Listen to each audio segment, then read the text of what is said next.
الحمدللہ رب العالمین والصلاة والسلام علی سید المرسلین اما بعد فاعوذ باللہ من الشیطان الرجیم بسم اللہ الرحمن الرحیم۔ الحمدللہ ہم سلسلہ و سلسلہ آپ کی بارگاہ میں رمضان کے اہم فضائل، فیوز و برکات، اس کی اہمیت، روزوں کے معاملات ذکر کر رہے ہیں احادیث اور قرآن کی آیات سے۔ آج الحمدللہ 6 رمضان المبارک ہے اور آج ہم انشاءاللہ رمضان مبارک کی سفارش، مغفرت کا ذریعہ اور بد مذہب جو مسلمان نہیں ہوتے وہ رمضان کا کتنا احترام کرتے ہیں اس بارے میں آج ہم پڑھیں گے انشاءاللہ۔ اللہ تعالیٰ نے مومنوں کے لیے جنت میں بے شمار نعمتیں عطا فرمائی ہیں اور ان نعمتوں سے عظیم تر نعمت دیدار الہی ہے، یعنی اللہ تبارک و تعالیٰ اپنا دیدار عطا فرمائے گا۔ تو اللہ تبارک و تعالیٰ نے مومنوں پر روزہ فرض فرمایا کہ نفسانی خواہشات میں صبر کر کے، بھوک اور پیاس کی تلخ کو برداشت کر کے، تاکہ تمہارے گناہ معاف ہو جائیں، روحانیت غالب آ جائے اور روحانیت قوت حاصل کر کے جمال ربانی کی لذتوں سے شاد کام ہو جائے اور خوشی و مسرت کے دروازے پر تم بآسانی پہنچ سکو۔ رمضان المبارک کی سفارش، قیامت کے دن رمضان المبارک اچھی صورت میں سامنے آئے گا اور بارگاہ رب العالمین جل شانہ میں سجدہ کرے گا تو اللہ تبارک و تعالیٰ ارشاد فرمائے گا، اے رمضان اپنی حاجت بیان کر اور جس نے تیرا حق پہچانا اسے پکڑ لے۔ تو رمضان محشر کے میدان میں چکر لگائے گا اور جس نے رمضان کا حق پہچانا یعنی روزہ رکھا اسے پکڑ لے گا اور اللہ تعالیٰ کی بارگاہ میں کھڑا ہو جائے گا تو اللہ تبارک و تعالیٰ ارشاد فرمائے گا، اے رمضان بتا تو کیا چاہتا ہے، میں کھڑا ہو جاؤں گا۔ اور اللہ تعالیٰ کی بارگاہ میں کھڑا ہو کر کہے گا تو وہ یہ کہے گا، میں ارادہ کرتا ہوں کہ اس روزے دار کو عزت و وقار کا تاج پہنایا جائے۔ تو وہ کہے گا اللہ تبارک و تعالیٰ کی بارگاہ میں، اللہ تبارک و تعالیٰ اپنے فضل و کرم سے 1000 تاج عنایت فرماتے ہوئے 70,000 گناہ معاف فرمائے گا اور 1000 حوریں عطا فرمائے گا اور ہر حور کے ہمراہ 70,000 خادمین عطا فرمائے گا۔ پھر براق پر وہ سوار ہوگا تو اللہ تعالیٰ ارشاد فرمائے گا، اب کیا چاہتا ہے اے رمضان؟ تو وہ عرض کرے گا، اس روزے دار کو اپنے نبی مکرم، رسول مکرم صلی اللہ تعالیٰ علیہ وسلم کے جوار میں اتار دے۔ تو اللہ تبارک و تعالیٰ نے اسے جنت الفردوس میں اتار دے گا تو اللہ رب العزت فرمائے گا، اے رمضان اب بتا، اب تو کیا چاہتا ہے؟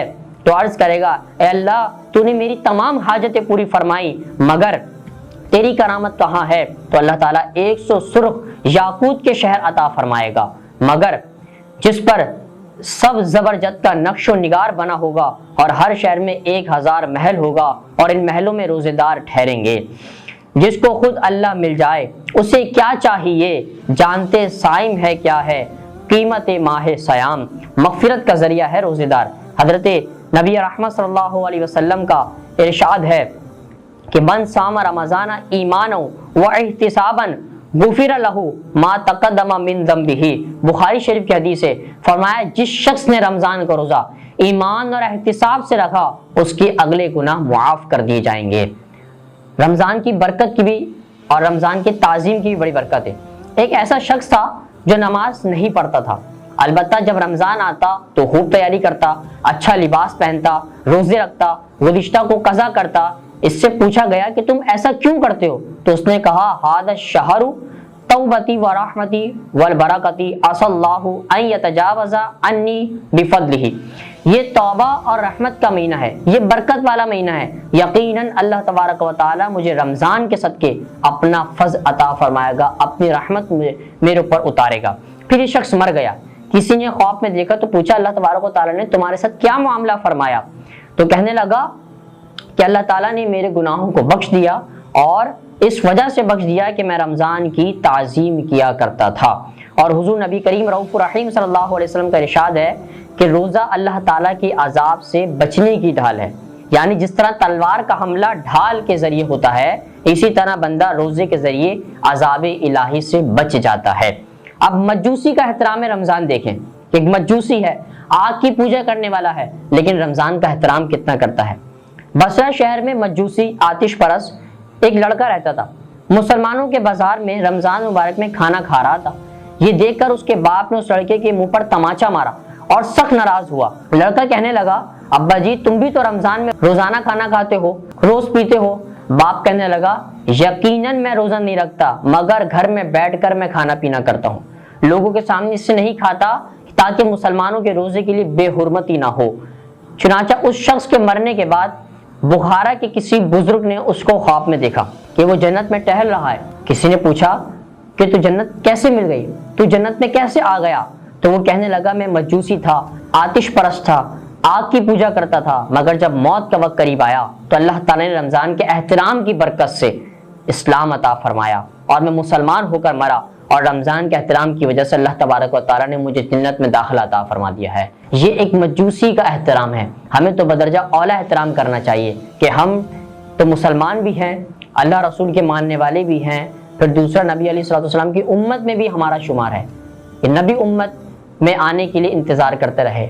ہمیں تو فخر ہونا چاہیے کہ ہم حضور علیہ الصلوۃ والسلام کی امت میں شامل ہیں۔ ہمیں بدرجہ اولا رمضان کا احترام کرنا چاہیے۔ ہمیں رجب اور شعبان سے رمضان کی تیاری شروع کر دینی چاہیے۔ روزہ ڈھال ہے، جس طرح بھی میں نے ذکر کیا کہ جس طرح دوران جنگ تلوار کے وار کی رکاوٹ ڈھال ہے، اسی طرح شیطان کی وار سے بچاؤ کی ڈھال روزہ ہے۔ حدیث شریف میں آتا ہے، نسائی شریف کی حدیث ہے کہ حضرت ابو عبیدہ رضی اللہ تعالیٰ عنہ فرماتے کہ میں نے جناب رسول اللہ صلی اللہ تعالیٰ علیہ وآلہ وسلم کو یہ فرماتے سنا کہ روزہ ڈھال ہے جب تک اس کو پھاڑا نہ جائے۔ یعنی جس طرح میدان جنگ میں دشمن سے ڈھال کے ذریعے اپنی جان کی حفاظت کی جاتی ہے، اس طرح روزے کے ذریعے شیطان کے مکر و فریب سے ایمان کی حفاظت کی جاتی ہے، یا یوں کہہ سکتے ہیں کہ روزہ دوزخ میں جانے سے بچنے کا ذریعہ ہے، جو دوزخ کی آگ سے بچانے کی ڈھال ہے۔ عرض کی یا رسول اللہ صلی اللہ علیہ وسلم روزہ کس چیز سے پھٹ جاتا ہے؟ تو ارشاد فرمایا، مشکات شریف کی حدیث ہے، جو شخص جھوٹی بات برے عمل نہ چھوڑے تو اللہ تعالیٰ کو اس کے کھانے پینے کے چھوڑنے میں کوئی حاجت نہیں ہے۔ تو معلوم ہوا روزہ پورے جسم کا ہے، نہ کہ بھوکے پیاسے رہنے کا نام روزہ ہے۔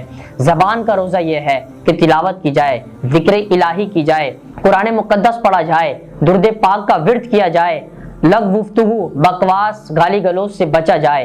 حضور علیہ الصلوۃ والسلام نے ارشاد فرمایا، جس کا روزہ بےہودہ نہ بکے اور نہ چیخے، اور اگر کوئی اسے گالی دے یا لڑے تو وہ یہ کہہ دے کہ میں روزے سے ہوں، مشکات شریف کی حدیث ہے۔